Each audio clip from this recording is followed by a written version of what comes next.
information carefully with our children. And so often, instead, parents feel like, well, it's out there and everybody else is doing it and everybody else has it, so we just have to do it and stand back. And especially in adolescence, with this myth that adolescence is about independence, which is not really what adolescence is about. It's about reconfiguring our relationships, but none of us are ever really independent in our lives, ever. We think, oh, then it's really time to stand back.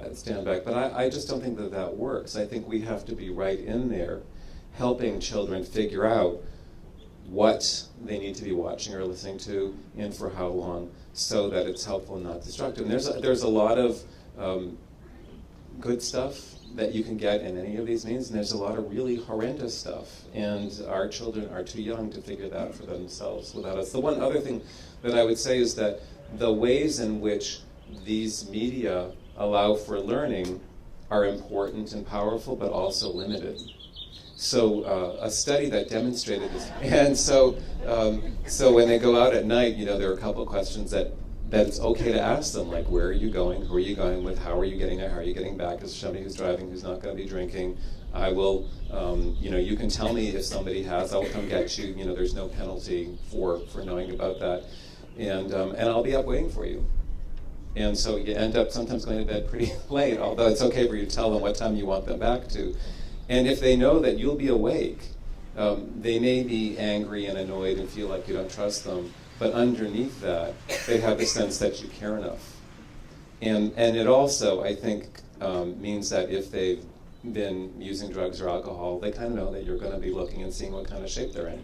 And you may find out that you need to help them with that, but it may also, I think, reduce their sense that they need to, partly because they know that you were there. When my son, who's now in his late 20s, was 15, he told me, there are all these promiscuous girls in high school, and I think that they're actually really good kids and they don't want to be doing this, but they feel like their parents just don't care about them.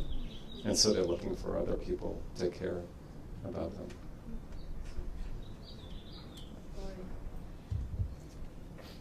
I have two quick questions. One is, do you think that little children watching television... Your old daughter. Who's 22 now? Is 22.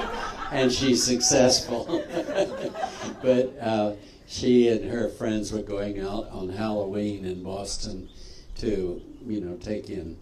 And it's dangerous in Boston for young, pretty girls. And so she said, Dad, I don't want you to come with me. He said, I'm not going to come with you. But I am going to be across the street. And she said, I don't want you across the street. He said, I don't care whether you want me or not. I'm going to be there. And sure enough, they needed him. So I don't think you ever give up. I think you allow them their independence, but you say, I'm right here behind you. And when you need me, I'm going to be here. And I think this never, never stops. I have 4 children now in their 50s, and they still come home. They still call me when they need me. And I don't think you ever give up. I'd just like to add that as children get older, you lose control and you lose power. And you have to give up control and power in order to find what you do have in a new form. And so I think what you're working towards that emerges is a kind of collaboration.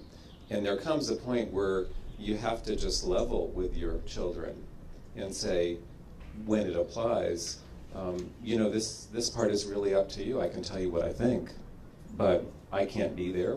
I can't be watching all the time. And so you're going to have to figure out what you really want, what you really care about, what really matters to you, and we can talk about it, and I can help you think that through. But then this is going to be up to you. And I think that there's a kind of respect in that helps kids reach for what they can reach for and leaves things open for them to come back when they need more help.